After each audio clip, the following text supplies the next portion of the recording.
Things were forecast to get really expensive. Every year, my rent has gone up by $90. And then, I have other fees and stuff on top of that. Management, not very responsive. Recently, I spent a week without AC, two almost full days of power outages in the same week. I was given a 3-day notice demanding that I make a payment or vacate. There's a provision in my lease that your lease automatically converts to a month-to-month tenancy. The amount that was quoted to me was $5,200 a month. I don't know anybody that can pay that. When you look at a number like that, you know that's not a good faith number. I have a 19-year-old son who lives at home with me. He can't afford to live on his own. What would a 19-year-old do with like an eviction on the record that they don't even know how to defend? I just secured another apartment. It's smaller, much smaller, and it's going to cost about the same.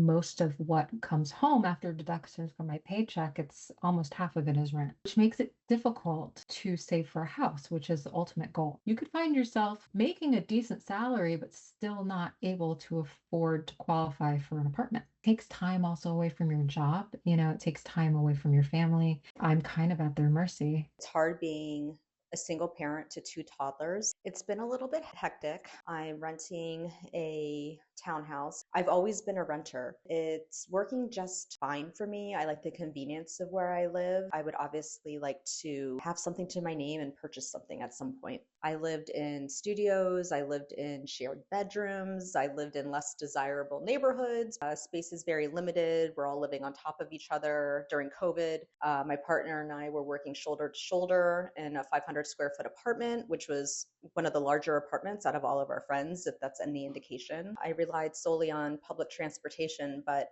you have to be flexible in terms of your preferences if you want to live where you want to live. I'm just not accustomed to having multiple rooms and multiple this and multiple that. I think the biggest difference is to take advantage of the tools and resources that are currently available to you. I think an investment in people and their well-being, I think that would solve a lot of problems.